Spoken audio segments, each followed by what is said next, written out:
Hello friends, welcome back. Second degree equations അഥവാ രണ്ടാം കൃതി സമവാക്യങ്ങൾ എന്ന ചാപ്റ്ററാണ് ഇനി നമ്മൾ പഠിക്കാൻ പോകുന്നത്. അപ്പോൾ ഈ ഒരു ചാപ്റ്ററിൽ നമ്മൾ പഠിക്കുന്നതിന് മുമ്പായിട്ട് നമ്മൾ ഇതുവരെ പഠിച്ച ഇക്വേഷൻസ് ഒന്ന് നിങ്ങൾ എടുത്തു നോക്കുക. നിങ്ങൾ നേരത്തെ പഠിച്ചിരുന്ന ഇക്വേഷൻസിൽ എല്ലാത്തിലും എന്തായിരുന്നു? എക്സിൻ്റെ പവർ എന്ന് പറയുന്നത്, അതായത് x raise to 1, x raise to 2, x raise to 3 ഒക്കെ ഇല്ലേ? അപ്പോൾ x raise to 1, x raise to 2, x raise to 3 എന്നൊക്കെ പറയുന്നതിൽ എക്സ് റേസ് ടു 1 എന്ന് പറയുമ്പോൾ എക്സിൻ്റെ പവർ എത്രയാണ്? 1 ആണ്. എക്സ് റേസ് ടു 2 എന്ന് പറയുമ്പോഴോ എക്സിൻ്റെ പവർ എത്രയാണ്? 2 ആണ്. എക്സ് റേസ് ടു 3 എന്ന് പറയുമ്പോഴോ എക്സിൻ്റെ പവർ എന്ന് പറയുന്നത് 3 ആണ്. നിങ്ങൾ ഇതുവരെ പഠിച്ച എല്ലാ ഇക്വേഷൻസും എടുത്ത് നോക്കിക്കഴിഞ്ഞ് കഴിഞ്ഞാൽ നിങ്ങൾക്ക് മനസ്സിലാവും എക്സിൻ്റെ ഏറ്റവും വലിയ പവർ അതിലുണ്ടായിരുന്നത് 1 ആയിരുന്നു. എക്സിൻ്റെ പവർ 2 ആയിട്ടുള്ള ഇക്വേഷൻസ് സോൾവ് ചെയ്യാൻ നമ്മൾ ഇതുവരെ പഠിച്ചിരുന്നില്ല. ഇനി ഈ ഒരു ചാപ്റ്ററിൽ നമ്മൾ പഠിക്കാൻ പോകുന്നത് എന്താണ്? എക്സിൻ്റെ പവർ 2 ആയിട്ടുള്ള ഇക്വേഷൻസ് ആണ്. അതായത് എക്സിൻ്റെ ഏറ്റവും വലിയ പവർ എന്ന് പറയുന്നത് 2 ആയിട്ട് വരുന്ന ഇക്വേഷൻസിനെ കുറിച്ചാണ് ഈ ഒരു ചാപ്റ്ററിൽ നമ്മൾ പഠിക്കുന്നത്. അങ്ങനെയുള്ള ഇക്വേഷൻസിനെയാണ് രണ്ടാം കൃതി സമവാക്യങ്ങൾ എന്ന് പറയുന്നത്. അപ്പോൾ നമുക്ക് അങ്ങനെ ഒരു ഇക്വേഷൻ നോക്കാം. അതിന് ആദ്യമേ തന്നെ നമുക്കൊരു പ്രോബ്ലം എടുക്കാം.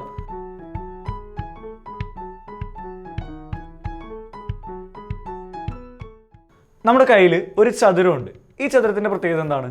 ഇതിൻ്റെ നീളം എന്ന് പറയുന്നത് വീതിയേക്കാൾ 2 കൂടുതലാണ്. അപ്പോൾ നമുക്ക് എങ്ങനെ പറയാൻ പറ്റും?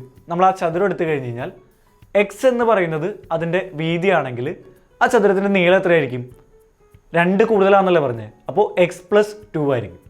ഇനി ഈ ഒരു ചതുരത്തിൻ്റെ ഏരിയ നമുക്ക് തന്നിട്ടുണ്ട്, അതായത് പരപ്പളവ് തന്നിട്ടുണ്ട്. പരപ്പളവ് എത്രയാണ്? 224 ആണ്. അപ്പോൾ ആ ഒരു പരപ്പളവിൽ നിന്ന് നമ്മളോട് പറഞ്ഞിരിക്കുന്ന കാര്യം എന്താ? അതിൻ്റെ നീളവും വീതിയും കണ്ടുപിടിക്കാനാണ്. എങ്ങനെ നമുക്കത് കണ്ടുപിടിക്കാം? അതിന് നമുക്ക് ആദ്യമേ ഒരു ഇക്വേഷൻ ഉണ്ടാക്കാം. ആ ഇക്വേഷൻ എങ്ങനെ ഉണ്ടാക്കാൻ നോക്കാം. നമ്മുടെ ഏരിയ എന്ന് പറയുന്നത് എന്താണ്? ലെങ്ത് ഇൻറ്റു ബ്രെഡ്ത്ത് ആണ്, അതായത് നീളം ഇൻറ്റു വീതി. അപ്പോൾ എക്സ് ഇൻറ്റു എക്സ് പ്ലസ് 2 ആണ് നമ്മുടെ ഏരിയ എന്ന് പറയുന്നത്. ഇനി എക്സ് ഇൻറ്റു എക്സ് പ്ലസ് 2ൻ്റെ വാല്യൂ എത്രയാണ്? 224 ആണ്. കാരണം ഏരിയയുടെ വാല്യൂ 224 ആണെന്ന് നമുക്ക് ക്വസ്റ്റനിൽ തന്നിട്ടുണ്ട്. അപ്പോൾ എക്സ് ഇൻറ്റു എക്സ് പ്ലസ് 2ൻ്റെ വാല്യൂ എന്ന് പറയുന്നത് 224 ആണ്. ഇനി നമ്മൾ ആ ബ്രാക്കറ്റിലേക്ക് ഒന്ന് മൾട്ടിപ്ലൈ ചെയ്യുകയാണെങ്കിൽ x square plus 2x equal to 224 എന്ന് കിട്ടും. ഇനി എല്ലാ ടൈംസും ലെഫ്റ്റ് സൈഡിലേക്ക് കൊണ്ടുവന്നു കഴിഞ്ഞ് കഴിഞ്ഞാൽ നമുക്ക് x square plus 2x minus 224 equal to 0 എന്ന് കിട്ടും. ഈ ഒരു ഇക്വേഷൻ നിങ്ങൾ ശ്രദ്ധിച്ചോ? ഇതിൽ എക്സിൻ്റെ ഏറ്റവും വലിയ പവർ എത്രയാണ്? 2 ആണ്, അതായത് 2 ആണ്.